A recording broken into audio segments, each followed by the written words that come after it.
qu'est-ce qu'un bon outil pédagogique? Bon, on va tâcher de répondre à cette question. Ah, excusez-moi, je dois prendre cet appel, je suis désolée. Oui. Léna Sido, bonjour. Oui, bon, excusez, 2 minutes, oui. Oui, bonjour monsieur. Oui, vous vouliez parler à Clarence, la dirigeante de la société, je vous la passe tout de suite, excusez-moi. Oui. Oui, bonjour. Oui, bonjour monsieur, oui, vous voulez un e-learning, c'est ça, elle m'a parlé sur le marketing, parce que je suis un peu occupée, ouais, oui, est-ce que vous pouvez m'en dire juste un peu plus sur le contenu? Ah, vos experts sont pas disponibles, ok. Peut-être la tranche d'âge des apprenants à peu près, pour que... Ah, la cible est confidentielle? Ah ouais, ok, très bien. Et après, en termes de temps, de lieu, aucune idée. Ah ouais, aucune idée. Ouais. Bon, oui, vous voulez qu'on soit pédagogique. Oui, bah ça, oui, bah c'est vrai, on le fait, ouais. Bah écoutez, ça tombe bien, là je suis au Learning Technologies, et puis j'ai plutôt des gens en face de moi qui sont dans le domaine, hein, donc on va essayer de réfléchir ensemble. Merci monsieur. Au revoir, on vous rappelle, oui. Il voulait quoi ce monsieur? Mais écoutez, voilà, je suis désolée, donc ce monsieur veut un e-learning pédagogique, il en a un peu marre de tous ces e-learning qui voilà, sont un petit peu pénibles. Mais alors, c'est vrai qu'il a, si je résume, pas tellement de contenu, marketing, bon c'est vaste, il a une cible qui est confidentielle, et puis finalement il connaît pas tellement le contexte d'apprentissage. Bon, alors c'est vrai que Sido, nous on est une société de conseil en pédagogie, hein, donc c'est censé être notre métier, mais on a un petit peu des difficultés pour être pédagogique comme ça dans l'absolu. Et des demandes comme ça, on en a beaucoup. Soyez pédagogique, une injonction, un peu comme soyez drôle, mais après on croule sous les contraintes techniques et on n'a pas beaucoup plus. Alors on connaît le nom du LMS, on a vraiment la bande passante, on sait qu'il faut que ce soit des fichiers IP, livrés en HTML 4.6, ça on le sait, ça c'est ok, mais il nous manque d'autres infos. Eh bien oui, c'est vrai, parce qu'il n'y a pas comme ça de la pédagogie à partir de rien. On a besoin d'un contenu, on a besoin d'un contexte, et finalement pour nous c'est un petit peu compliqué de travailler sans tout ça. Et en fait, l'idée c'est qu'il y a quand même au moins 4 points sur lesquels il faut se pencher. Comme le montre notre assistante, d'abord bien le contenu, effectivement. Sur quoi on forme, peut-être, il faut se poser la question, et dans quel objectif, finalement, hein, le contenu et pourquoi. Alors, prenons un premier contenu et un premier type d'objectif. Tu te rappelles, on avait dû former ces animateurs sportifs de la Fédération française de gymnastique, oui. Et là, en termes de contenu, ils devaient apprendre par cœur toutes les parties du corps humain. L'objectif, c'était d'être incollable, et il fallait vraiment être au taquet sur l'anatomie. Donc là, précisément pour ce type de contenu et ce type d'objectif, pour la réalisation de l'e-learning, parce que c'était ça notre mission, de créer des outils pédagogiques distanciels, on a conseillé des outils favorisant la répétition, des memories par exemple, et on aurait pu utiliser une solution d'ancrage mémoriel de type Moonose. Autre type de contenu qui vous montre que voilà, quand on travaille, par exemple, on a beaucoup travaillé pour la Fondation Nicolas Hulot, où eux, leur objectif et leur type de contenu, c'est plutôt de sensibiliser les gens à la préservation de l'environnement. Donc on est beaucoup moins sur quelque chose d'un apprentissage par cœur, d'automatisme, on est vraiment sur quelque chose de comment prendre conscience de mon comportement et comment je peux modifier le comportement des gens. L'objectif, il est là. Donc là, on a plutôt travaillé sur prendre conscience des conséquences des actes des gens, et puis on en a fait des vidéos explicatives, une série de vidéos explicatives qui pouvaient montrer les conséquences des actions de chacun. Autre point auquel il faut s'intéresser pour connaître une situation d'apprentissage, le profil. Eh bien oui, à qui on s'adresse finalement? À qui on a affaire? Prenons par exemple ce groupe d'assureurs qu'on devait former sur des produits d'assurance. C'était une formation présentielle. On distribuait un questionnaire pour mieux les connaître, pour mieux connaître leur profil. On a compris qu'ils aimaient beaucoup échanger, rire, communiquer, qu'ils avaient envie d'être formés dans un esprit un peu compétitif, parce que ça les faisait rigoler. Et ensuite, dans le questionnaire, en leur posant des questions sur leurs références communes un peu ciné ou pop culture, on s'est rendu compte que tous connaissaient Star Wars, et beaucoup d'entre eux aimaient vraiment beaucoup Star Wars. Du coup, au moment d'imaginer la formation présentielle, on est parti sur une formation complètement déjantée. Dans un univers de Star Wars, on est parti loin. Les formateurs sont arrivés déguisés en Jedi.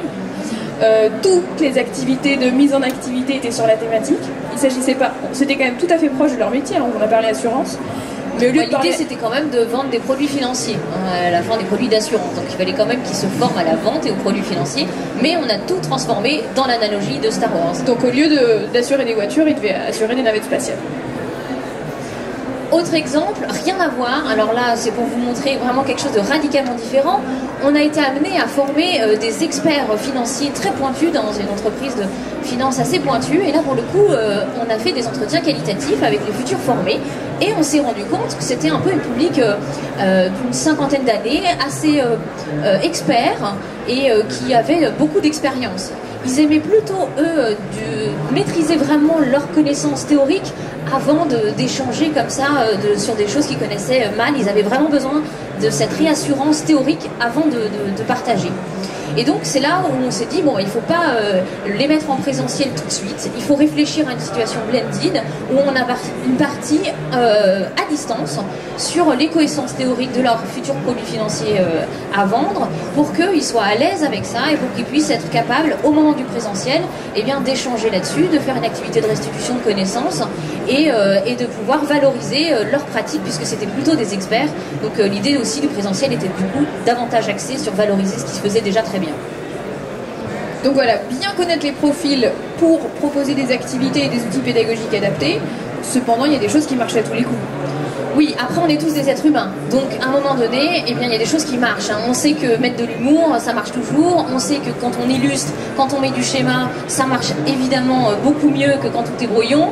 On sait qu'il faut créer de l'échange. Quand on est dans quelque chose où on échange avec les gens, on retient, on crée de l'émotion positive. Et puis on sait qu'il faut de la surprise. C'est-à-dire que Star Wars, c'est super, mais si je fais 2 fois Star Wars, c'est chiant. Le contenu, le profil, et le 3e point, c'est justement c'est le lien qui existe entre ce contenu et ces profils. C'est-à-dire, est-ce que les apprenants ont eu un ressenti avec ce contenu? Est-ce qu'ils ont un historique? Quel est leur niveau de connaissance par rapport à ce sujet-là? Et est-ce qu'ils ont éventuellement des freins? On a travaillé sur l'ingénierie pédagogique d'une formation destinée à des pâtissiers, à des jeunes pâtissiers professionnels. Pareil, on a cherché à les connaître, à les comprendre, à en savoir un peu plus, et on s'est rendu compte que tous partageaient une grande appréhension de la pâte feuilletée. Ils étaient terrorisés à l'idée de devoir fabriquer une pâte feuilletée. Alors ils aimaient tous manger la galette des rois, mais faire une pâte feuilletée, ça leur paraissait insurmontable.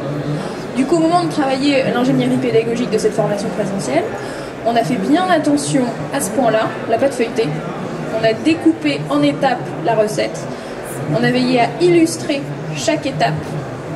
Et on a aussi produit des toutes petites vidéos pédagogiques très courtes. C'était très simple, c'était des interviews de pâtissiers qui eux aussi avaient eu peur de la fabrication de la pâte feuilletée, mais qui depuis étaient devenus les rois de la galette. Et en fin de journée, on a organisé, comme on savait qu'ils étaient assez gourmands, une dégustation à l'aveugle de galettes des rois. Comme ça, vraiment, ils sont repartis chez eux, fiers de leur expertise, de savoir discerner ce qu'était une bonne galette, ce qu'était une mauvaise galette, un peu comme un outil pédagogique. Et ils étaient plutôt contents qu'on ait levé ce frein. Autre exemple, là pour le coup on avait affaire à des gros freins. En fait là le client nous appelle et nous dit écoutez il faut que je forme au plan d'actionnariat salarié, j'ai envie que les collaborateurs prennent part dans la société. Or voilà je vous explique le contexte, il y a un contexte social qui est compliqué, des rumeurs de plan social, il y a les gens que vous devez former, ça fait plus de 15 ans qu'ils sont là et en moyenne ils ont tous déjà un plan d'actionnariat donc ils ont quand même l'impression de bien maîtriser le sujet. En plus, je vais les obliger à venir, tous ces formés. Donc, contexte compliqué. Et là, l'idée, c'est de traiter immédiatement les freins. C'est-à-dire que dès le début, on a fait une activité qui permettait de faire parler les gens sur leur poste de travail, de lever les freins qu'il pouvait y avoir sur le fait qu'ils avaient peur pour leur propre poste, puisque les rumeurs étaient effectivement très fortes, et puis les rumeurs étaient parfois fausses sur certains aspects. Donc, on a tout de suite traité ce problème des rumeurs. Et puis, deuxième frein, ils avaient l'impression de maîtriser déjà le sujet, donc on a fait une activité de restitution de connaissances pour voir, parce qu'ils n'avaient pas des idées reçues quand même sur ces questions-là, pour voir un petit peu leurs lacunes qu'ils pouvaient avoir là-dessus, et du coup pouvoir rebondir, mais à partir de ça. 4e et dernier point. Le temps et le lieu. Quel temps j'ai à consacrer à mon apprentissage et où est-ce que je vais apprendre? Et en effet, là encore, en fonction des coups de fil, les situations sont vraiment les mêmes. Oui, typiquement, un exemple, on a travaillé pour un laboratoire où l'objectif était de former à l'économie d'entreprise, mais pour l'ensemble des collaborateurs à travers le monde, soit plus de 20 000 collaborateurs, donc avec un seul et même outil, un outil à distance, c'était plus facile, plus économique, etc. Sauf que là, on s'est rendu compte que sur les 20 000 collaborateurs, il y en a quand même un bon quart qui étaient en usine. En usine, sans poste individuel de travail, enfin sans ordinateur individuel, donc avec un seul ordinateur en salle de pause, sans carte son. Alors là, on s'est dit, ok, on va peut-être adapter un peu les choses. Et donc là, l'idée était de dire, eh bien, écoutez, on va décliner un seul et même outil, mais on va le décliner pour aussi l'adapter en formation présentielle. On a profité des réunions hebdomadaires du lundi matin, qui sont faites avec le manager, et on a décliné, au lieu de répondre à des questions, eh bien, ils répondaient à des questions, mais ils avaient un système de télécommande pour répondre aux questions, et puis on a créé un kit du manager pour qu'il soit capable de débriefer ses réponses et de pouvoir animer la formation distancielle en présentiel. Situation radicalement différente. Cette fois-ci, il s'agit de commerciaux de laboratoires qui sont amenés à présenter les médicaments qu'ils vendent auprès des médecins. En s'intéressant à leur emploi du temps, on a compris que ces commerciaux, ils avaient pas mal de temps libre dans leur journée, mais du temps libre d'attente dans les salles d'attente. Donc, comme on savait qu'ils voulaient réviser les caractéristiques produits des médicaments et qu'ils avaient un portable pro et qu'ils avaient du temps d'attente dans les salles d'attente, typiquement, eux, on leur a proposé une solution de mobile learning. D'ailleurs, on a utilisé InTeach. Ils sont présents sur le salon aujourd'hui et demain. Et c'était l'outil parfait pour cette situation. C'était parfaitement adapté. Les commerciaux, ils étaient contents d'avoir les possibilités de réviser les caractéristiques produits pour un collab. Pardon. Et là, ici, on voit bien qu'il y a à la fois du temps, puisqu'ils pouvaient attendre les médecins parfois le 2, voire 3, voire 4 heures pour attendre que le médecin soit disponible. Et puis, la salle d'attente, c'est aussi en termes de lieu, un environnement propice, avec une petite musique douce, etc. Donc, ils avaient à la fois le lieu et le temps qui s'y prêtaient. Autre exemple qui va un peu à l'inverse de ça, c'est de dire on avait à former un groupe de chefs de projet dans une entreprise de marketing qui, pour le coup, eux, on se dit bah, super, l'information à distance, ils sont hyper connectés, ils ont plein d'outils, ils vont être à l'aise avec ça, on n'a pas le problème des usines. Par contre, on a le problème que quand on a un tout petit peu regardé leur métier, eh ben, on se rend compte qu'en fait ils sont sollicités, mais tout le temps, par leurs clients, et puis c'est le client, l'urgence. Donc toutes les 5 minutes, un coup de fil, une urgence à traiter, un collègue qui pose une question, bref, jamais 10 minutes de temps d'apprentissage dédié. Du coup, on a imaginé un dispositif où finalement le distanciel était en présentiel, puisque l'idée c'était de mettre les gens, de les réunir dans une salle en coupant le téléphone, en coupant l'accès à leur mail et en disant vous avez un quart d'heure dans cette salle pour faire votre e-learning. Donc pour résumer, qu'est-ce qu'il faut bien connaître, à quoi il faut s'intéresser pour déterminer une situation d'apprentissage? Le temps, le lieu, le contenu, le profil et le ressenti. C'est très important pour déterminer ce qu'est une situation d'apprentissage. Et l'idée, c'est qu'il n'y a pas de méthode miracle ni d'outils miracle, mais il y a autant d'outils qu'il y a de situations d'apprentissage différentes. Il y a des solutions toutes faites qui marchent très bien, mais seulement quand on a déterminé que la situation convenait. Par exemple, InTeach fonctionne très bien, ou d'autres solutions fonctionnent parfaitement quand on a étudié une situation donnée. Maintenant, Clarence, quand même, pour répondre et pour conclure cette présentation, pour mettre un point final, qu'est-ce qu'un bon outil pédagogique? Bah, écoute, moi, je ne crois pas qu'il y ait de bons ou de mauvais outils pédagogiques. Moi, si je dois résumer la pédagogie aujourd'hui, c'est avant tout des gens, des histoires, des vécus différents. Okay. Et c'est assez curieux de se dire que sans contrainte, que sans objectif pédagogique précis et sans contenu, on arrive à faire de la pédagogie. Merci beaucoup. Hein, parce que moi, je pense que c'est avant tout le goût de la transmission, ce goût du savoir, la passion de cette transmission, qui nous anime aujourd'hui. Ok, mais nous, c'est pas notre cas. Non, c'est pas notre cas, parce que Sido a pu, et nous disons merci à la vie, nous lui disons merci, nous chantons la vie, nous dansons la vie, nous ne sommes que pédagogie. Oui, monsieur. Et quand les clients aujourd'hui me disent mais comment faites-vous pour être aussi pédagogique? Eh bien, moi je leur dis très simplement, je leur dis, écoutez, c'est ce goût de la transmission, ce goût qui m'a poussé aujourd'hui à entreprendre, qui m'a poussé à entreprendre et qui demain, qui sait, nous mettra au service de la communauté, faire le don du silence de soi. De soi, ah, très bien. Merci beaucoup les filles pour cette conférence. Merci Clarence. Merci à vous d'être restés, mais même vous êtes accumulés, c'est super.